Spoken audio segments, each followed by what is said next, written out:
ನಮ್ಮ ಕರ್ನಾಟಕ ರಾಜ್ಯ ಸವಿತಾ ಸಮಾಜದ ವತಿಯಿಂದ ಫ್ರೀಡಂ ಪಾರ್ಕಲ್ಲಿ ನಾವು ಒಂದು ಪ್ರತಿಭಟನೆಯನ್ನು ಹಮ್ಮಿಕೊಂಡಿದ್ದೀವಿ. ಈ ಪ್ರತಿಭಟನೆ ಸಿ.ಟಿ. ರವಿ ಅವರ ವಿರುದ್ಧ ಒಂದು ಪ್ರತಿಭಟನೆಯನ್ನು ನಾವು ಹಮ್ಮಿಕೊಂಡಿದ್ದೇವೆ. ಯಾಕೆ ಅಂದರೆ ಕರ್ನಾಟಕ ರಾಜ್ಯ ಸರ್ಕಾರ ಇವತ್ತು ಏನು ಪದವನ್ನು ನಿಷೇಧ ಮಾಡಿದೆ, ಆ ಪದವನ್ನು ಎತ್ತಿ ಒಂದು ಗೌರ್ಮೆಂಟ್ ಹಾಸ್ಪಿಟ್ಲಲ್ಲಿ ನಮ್ಮ ಪದವನ್ನು ಎತ್ತಿ ಮಾತಾಡ್ತಾರೆ. ಅವರ ವಿರುದ್ಧವಾಗಿ ಇವತ್ತು ಒಂದು ಪ್ರತಿಭಟನೆ ಮಾಡ್ತಾ ಇದ್ದೇವೆ. ಕರ್ನಾಟಕ ರಾಜ್ಯದಲ್ಲೇ ಮೊದಲ ಬಾರಿಗೆ ಸಿ.ಟಿ. ರವಿ ಅವರ ವಿರುದ್ಧವಾಗಿ ಆನೇಕಲ್ ಪೊಲೀಸ್ ಸ್ಟೇಷನ್ ಅಲ್ಲಿ ಒಂದು ಕಂಪ್ಲೇಂಟ್ನ ದಾಖಲೆ ಮಾಡಿ ಅವ್ರ ವಿರುದ್ಧವಾಗಿ ಒಂದು FIR ಮಾಡಿದ್ದೇವೆ. ನಾವೇನು ಒತ್ತಾಯ ಮಾಡ್ತಾ ಇದ್ದೇವೆ ಅಂದ್ರೆ ಕರ್ನಾಟಕ ರಾಜ್ಯ ಸರ್ಕಾರ ಇವತ್ತು ಸಿ.ಟಿ. ರವಿ ಅವ್ರನ್ನ ಬಂಧಿಸಲೇಬೇಕು. ಯಾಕೆ ಅಂದ್ರೆ ನಮ್ಮ ಸಮಾಜವನ್ನ ಒಂದು ಕೀಳ್ಮಟ್ಟಕ್ಕೆ ಮಾತಾಡಿದಾಗ ನಾವ್ ಯಾಕೆ ಸುಮ್ಮನೆ ಕುತ್ಕೊಬೇಕು? ನಾವ್ ಯಾರ ಹತ್ರನೂ ಹೋಗಿ ಏನು ನಮ್ಗೇನು ಊಟ ಇಲ್ಲ ಅಂತ ಹೇಳ್ಬಿಟ್ಟು ಯಾರ ಮನೆ ಬಾಗಿಲಿಗೂ ನಾವು ಹೋಗಿಲ್ವಾ? ನಮ್ಮ ಸಮಾಜದವರು ಒಂದು ಉನ್ನತ ಮಟ್ಟದಲ್ಲಿ ಅವರವರ ಜೀವನ ಮಾಡಿಕೊಂಡು ಅಂಗಡಿಗಳಲ್ಲಿ ಅವರ ಕೆಲಸವನ್ನ ಮಾಡಿಕೊಂಡು ಸ್ವಾಭಿಮಾನದಿಂದ ಬದುಕ್ತಾ ಇದ್ದಾರೆ. ಯಾರ ಮನೆಗೂ ಹೋಗಿ ಊಟ ಇಲ್ಲ ಅಂತ ಯಾರು ಕಾಯ್ಕೊಂಡಿಲ್ವಲ್ಲ? ನಮ್ಮನ್ನ ಯಾಕೆ ನೀವು ಈ ಒಂದು ಸಮಾಜದ ಒಂದು ನಿಷೇಧ ಪದವನ್ನ ಬಳಸಿ ನಮ್ಮನ್ನ ಹೀನಾಯವಾಗಿ ನೋಡ್ತೀರಾ ಅನ್ನೋದು ನಮ್ಮ ಒಂದು ಕೂಗಿದೆ.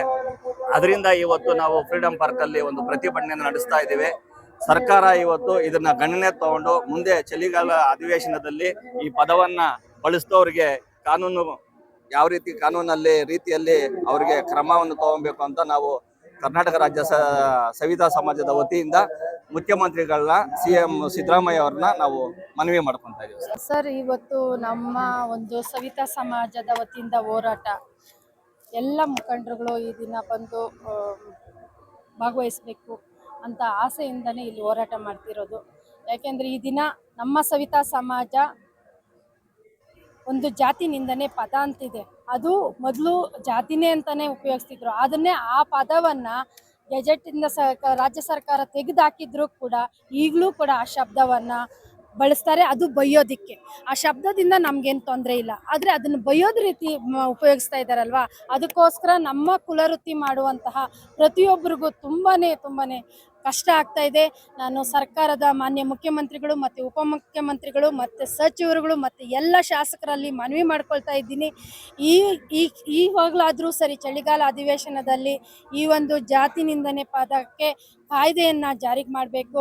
ಯಾಕೆಂದರೆ ಈ ಒಂದು ಶಬ್ದದಿಂದ ನಮ್ಮ ಸಮಾಜಕ್ಕೆ ತುಂಬ ಹಿಂಜರಿಕೆ ಆಗ್ತಾ ಇದೆ. ಅವರು ಮಾನಸಿಕವಾಗಿ ಮತ್ತು ಈ ಜಾತಿಯನ್ನು ಹೇಳ್ಕೊಳ್ಳೋದೇ ಇಲ್ಲ ರೀತಿಯಲ್ಲಿ ಪರಿಸ್ಥಿತಿಗೆ ಬಂದಿದ್ದಾರೆ.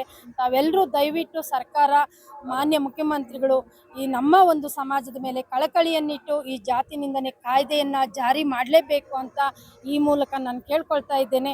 ನಾವೆಲ್ಲರ ಇಷ್ಟು ವರ್ಷಗಳ ಹೋರಾಟ ತಪಸ್ಸು, ಈ ಒಂದು ಜಾತಿ ನಿಂದನೆ ಏನಿದೆಯೋ ಆ ಪದವನ್ನು ನಿಷೇಧ ಮಾಡಿದ್ದೀರಾ, ಆದರೆ ಅದನ್ನು ಕಾನೂನು ರೀತಿಯಲ್ಲಿ ಸಂವಿಧಾನಾತ್ಮಕವಾಗಿ ತೆಗೆದುಹಾಕಿ ಮತ್ತು ಆ ಕಾಯ್ದೆಯನ್ನು ಜಾರಿ ಮಾಡಿ ಎಲ್ಲ ಜಿಲ್ಲಾ ತಾಲೂಕು ಕಚೇರಿಗಳಿಗೆ ತಾವು ನೋಟಿಸನ್ನು ಜಾರಿಯನ್ನು ಮಾಡಬೇಕು, ಅರ್ಜಿಯನ್ನು ಕಳಿಸಿ. ಯಾಕೆಂದರೆ ಈ ಪದವನ್ನು ಬಳಕೆ ಮಾಡಿದ್ದಾದರೆ ಮುಂದಿನ ದಿನಗಳಲ್ಲಿ ನಿಮ್ಮೆಲ್ರಿಗೂ ಶಿಕ್ಷೆ ಆಗುತ್ತೆ ಅನ್ನೋ ಒಂದು ಸರ್ಕ್ಯುಲರ್ ಆದರೂ ನೀವು ಹೊರಡಿಸಬೇಕು.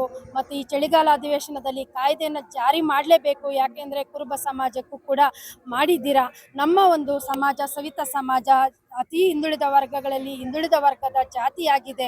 ನಾವೆಲ್ಲರೂ ರಾಜಕೀಯವಾಗಿ, ಶೈಕ್ಷಣಿಕವಾಗಿ, ಸಾಮಾಜಿಕವಾಗಿ ಎಲ್ಲ ಕ್ಷೇತ್ರಗಳಲ್ಲೂ ನಾವು ಹಿಂದುಳಿದಿರೋದ್ರಿಂದ ನೀವೇ ನಮ್ಮ ಧ್ವನಿಯಾಗಿ ನಮ್ಮ ಈ ಒಂದು ಚಳಿಗಾಲ ಅಧಿವೇಶನದಲ್ಲಿ ನಾವು ನಮ್ಮ ಸಮಾಜದ ಜಾತಿ ನಿಂದನೆ ಪದವನ್ನು ತೆಗೆದುಹಾಕಿ ನಿಷೇಧ ಒಂದು ಕಾನೂನಾತ್ಮಕವಾಗಿ ಜಾರಿ ಮಾಡಬೇಕು ಅಂತ ಈ ಮೂಲಕ ಕೇಳ್ಕೊಳ್ತಾ ಇದ್ದೀನಿ. ಮೊದಲನೇದಾಗಿ ನಮ್ಮ ಆನೇಕಲ್ ತಾಲೂಕಿನಲ್ಲಿ ಈ ಒಂದು ಜಾತಿ ನಿಂದನೆ ಪದ CT ರವಿ ಅವರು ಆಡಿದ ತಕ್ಷಣ ನಮ್ಮ ಒಂದು ತಾಲೂಕಿನ ಯುವ ಮುಖಂಡರು, ನನ್ನ ಆತ್ಮೀಯ ಸಹೋದರ ಬಾಬು ಅವರು ಈ ಒಂದು FIR ಅನ್ನು ಮಾಡಿಸಿದ್ರು. ನಾವೆಲ್ಲ ಹೋಗಿ ಕಂಪ್ಲೇಂಟ್ ಕೊಟ್ಟಿದ್ವಿ, ಅಷ್ಟೇ ಪ್ರೆಸ್ ಮೀಟ್ ಮಾಡಿದ್ವಿ. ಆದರೆ ಬಾಬು ಧೈರ್ಯ ಮಾಡಿ ಒಂದು FIR ಅನ್ನು ಮಾಡಿಸಿದ್ದಾರೆ. ಈ ಒಂದು ಹೋರಾಟಕ್ಕೆ ಬಲ ಸಿಕ್ಕಿರೋದು ಬಾಬು ಅವರಿಂದ ಅಂತಲೇ ನಾನು ಹೇಳಬಲ್ಲೆ.